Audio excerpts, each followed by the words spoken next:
tulemast Palamuse muuseumisse. Minu nimi on Aili ja räägin teile täna siis Palamusest, räägin Palamuse koolimajast ja meie uuest peamajast ka. See maja, kus te asute, on endine Kihelkonna koolimaja, mis on ehitatud 1873. aastal. Pool maja kuulus Köstrile, pool koolile. See kool on teise astme kool. See tähendab seda, et kõigepealt käidi külakoolis 2 aastat ja siis sai siia kooli tulla. Et see on Kihelkonna kool ja see oli tasuline. Kellel raha ei olnud, see siia kooli tulla ei saanud. Siis on siin nüüd 2 pilli näha. See suurem on Ore, ees väiksem, Harmoonium, õige. Ja kuna oli vene võim, siis kindlasti õppetöö toimus vene keeles. Et õpetaja Lauri õige nimi oli Ludvig Roose, ta oli Palamusel õpetajaks 12 aastat. Et ta oli Otepää Kihelkonnast pärit, et maetud on ta Otepää kalmistule. Iluskiri on sule ja tindiga kirjutamine, selline kalligraafiline käekiri. Õige kiri on etteütlus. Ja peast kiri on jutuke või kirjand, et sa oma peast kirjutad seda. Peast kiri tähendab seda. Nii, laulmine on muusikaõpetus või laulmine, nii siis on rehkendamine, matemaatika, kodumaa teadus. Ja turnimine. Ja näputöö.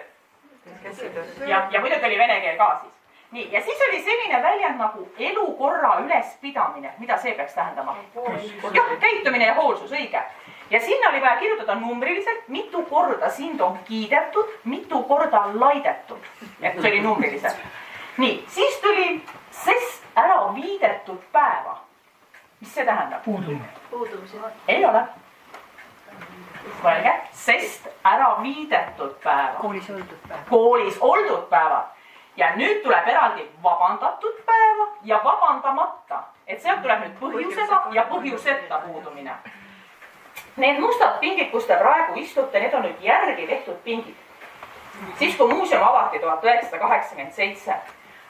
Ja nüüd see, kes siin siis Köster oli, Aleksander Georg Niiländer oli tema õige nimi, et teie ütlesite, et Julkjüri oli kevades, et seal peamajas on pandud nende prototüüpide pöörtahvlid, et siin on kirjutatud välja tsitaat, kuidas Oskar Luts on kirjeldanud, et kuidas ta oli lühike paks ja nüride vurrudega ja kuri kui peletis.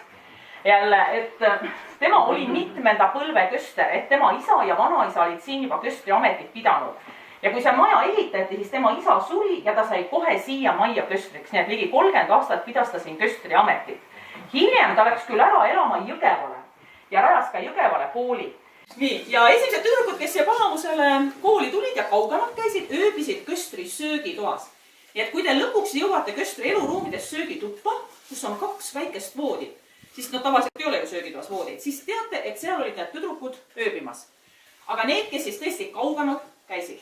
Et kui te mõtlete nüüd tüdrukute nimede peale, kui üks oli Teele, aga nimetage veel mõni tüdrukute nimi. Ei olnudki. Täpselt, ise kõik tüdrukud. Nimekirjade järgi Lutsuga käis ühel ajal koolis ainult 2-3 tüdrukut, mitte rohkem. Mitte nii palju, nagu kevadel ilmis neid näidatakse. Nii, edasi tuldi klassituppa ja istuti pinkidesse. Need mustad pingid, kus te praegu istute, need on nüüd järgi tehtud pingid. Siis kui muuseum avati 1987. Aga iga pingirea lõpus, et kõige viimane pink, mõlemas pingirea lõpus on originaalpink, et need on siis üle 100 aasta vanad. Ja pingis istuti siis mitmekesi.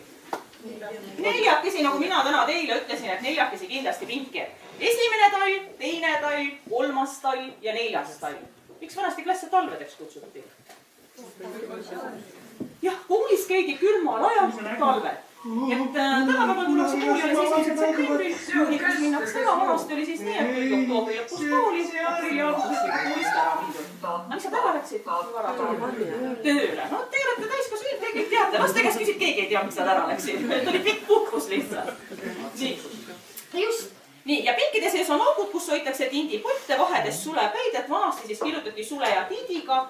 Põhiliselt küll ilukirja, sest paber oli väga kallis. Et muidu oli olemas igal lapsel oma tahvel ja krihvel. Vanasti ei olnud siin ka elektrit, vaid olid petrooliumlambid, mis valgust andsid. Ja meil on muidugi nüüd need petrooliumlambid siin ära tuunitud kaasaegseks, et siin on nüüd elekter sisse pandud. Aga kui te vaatate neid talasid, siin talade peal on tumedad laigud. Vaadake, mõned ala peal on rohkem, mõned ala peal vähem. Et need tekkisid nii, et kui poisid keerasid lambitahi liiga suureks, siis läks tuleohtikuks ja siis tõsteti lamp järgmisse kohta edasi. et sellepärast neid laike ongi siis erinevalt. Nii, siis on siin nüüd üks õppevahend, mida lapsed ei tea, aga teie kindlalt teate.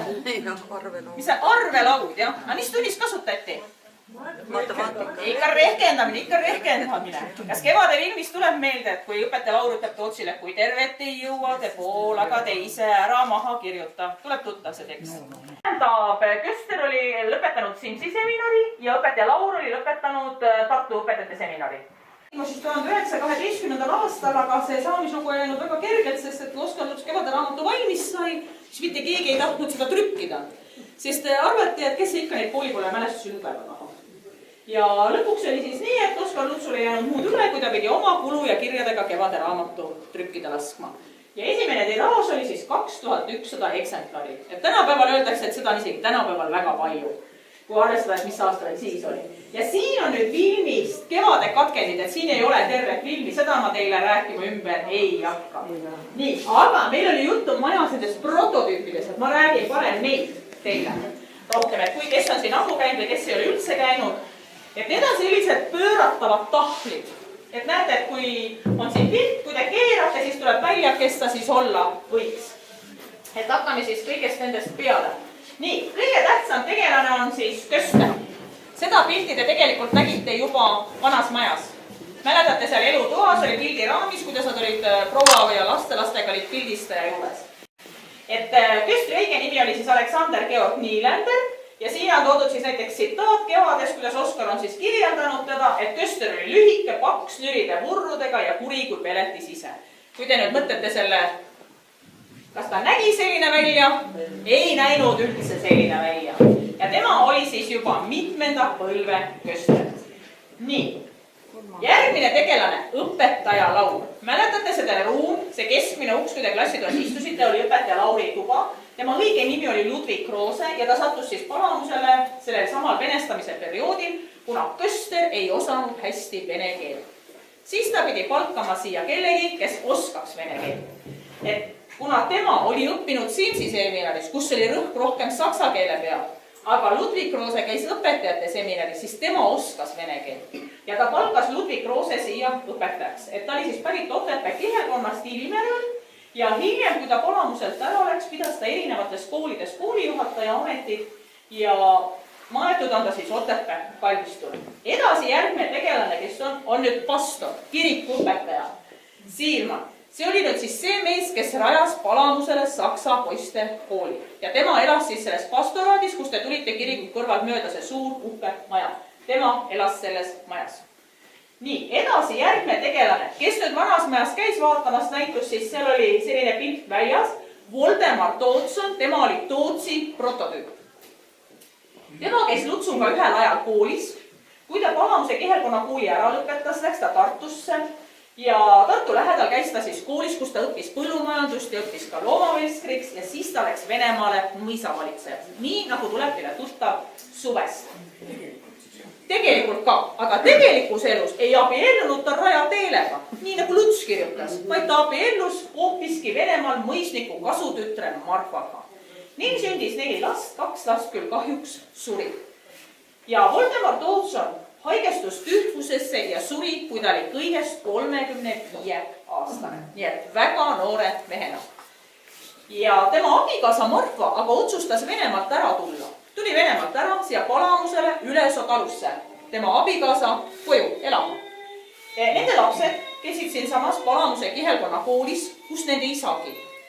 Tütar elas emaga elupäevade lõpuni palamusel, on maetud palamuse kalmistule, aga poeg Aleksander rändas uuesti välja Venemaale ja tema järeltulijad elavad praegu Venemaal.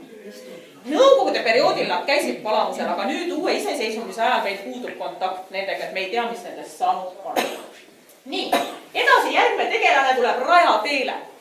Selline nägi siis Adele Pärtelberg tegelikus elus välja. Et näete Teele, Adele, selles mõttes nimevariant läheb kokku. Tema ei käinud kevade poistega ühel ajal koolis. Tema oli teistest noorem ja käis hoopis hiljem koolis. Aga räägitakse, et ta oli siis kena tüdruk, et arvatavasti ta ka Lutsule meeldis nii palju, et sinna kevade raamatusse on ta ka sisse kirjutatud. Ja tema siis päriselus ei abiellunud ka Tootsiga, vaid abiellus hoopiski kohaliku taluperemehe poja Oswald Olliga. Neil sündis üks poeg, endel ja 1927. aastal müüsid nad maha talu Osvaldi vennale ja rändasid ise välja Austraaliasse. Sealt nad enam tagasi ei tulnud Eestisse. Tema abikaasa mõne aasta pärast Austraalias suri. Teele jäi pojaga Austraaliasse edasi, tema pojal järeltulijaid ei ole ja kahjuks on sellega see liin lõppenud. Et kui keegi väidab, et ta on otsene sugulane, siis mitte. Lutsu loomingust ja osadel käib läbi, et tal oleks olnud õde Aliide. Tegelikus elus seda ei olnud, ta oli ainukene laps peres. Nii, edasi. Mäletate, läksite poiste magamistuba, tuppa hakkas Kannel mängima. Tuleb meile tänasest päevast. Imeliku prototüüp Voldemar Tamman. Ta ei tulnud ju üksi Palamuse kihelkonna kooli, ta tuli koos Gustaviga, kelle õige nimi on Kristjan Abroi. Kui te nüüd mõtlete selle kevade filmi peale, siis tuleb meile, et tema oli perepoeg.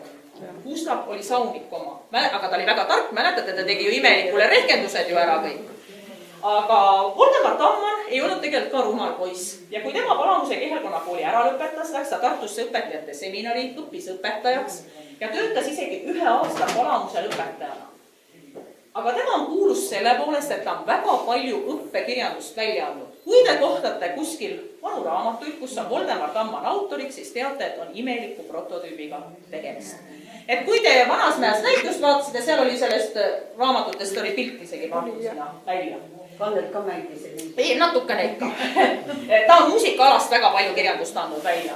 Nii, ja Kristjan Abroi, kes oli siis Gustavi prototüüp, tema sai ka pedagoogilise hariduse omandas hiljem ja töötas ligi 40 aastat Aruküla kooli juhatajana. Nii, edasi on siin Aleksander Järveots. Kui hakkas Oskar Luts kevade raamatut kirjutama, siis kahjuks Järveots oli juba meie hulgast lahkunud. Ja siis mälestuseks oma koolivennale pani Oskar Luts tema nime raamatusse nii nagu päris elus. Nii, edasi on siin nüüd 2 poisile nüüd nimed alla kirjutatud. Friedrich Julius Tõnisson ja August Lostman. Nemad peaks nüüd olema Tõnissoni prototüübid. See, kelle nimi on siin Friedrich Julius Tõnisson, tema käis ainult 1 talve Palamuse kihelkonna koolis. Ja Oskar Luts on siis tema nime kasutanud kevades. Aga tema ei tahtnud, et teda kogu aeg Tõnissoniga seostatakse ja ta muutis hiljem oma nime ära. Aga iseloomujoonet pidid kõige rohkem sarnanema August Lostmanile, et kes siis pidi olema iseloomujoonet kõige sarnasem, kuigi hilisemates intervjuudes on August Lostman öelnud, et tema kindlasti Tõnissoni prototüüp ei ole, et tema ei söönud kogu aeg ja selline välja ei näinud, et tema oli hoopis teistsugune. Nii, ja üks on nüüd siia joonistatud nagu karikatuurina mustale tahvlile, et see võiks olla siis kiire prototüüp. Kiirelt kindlat prototüüpi ei ole, sest et arvatakse, et kes ikka kiire moodi olla tahab, et kui te mõtlete kiire iseloomu peale, et missugune ta oli, et kogu aeg läks kaevama, nagu Toots ütles, kui midagi on, eks ole. Aga räägitakse, et Palamusel elas siis rätsep, kellel olevat olnud punase peaga poeg ja kellel olevat olnud need uhked saapad. Mäletate, kiirel kadusid ju need saapanööbid ära. Ja muidugi tal olevat olnud patsiirdok. Mäletate suvest, mis jälle ära varastati. Et see olevat siis see seos. Aga ühte me pole veel rääkinud, on Lible prototüüp, kes on siis Kristjan Lill. Et selline nägi ta siis päriselus välja, siin on ta võetud fragmente Palamuse Kulemaa tuletõrje seltsi liikmete pildi pealt.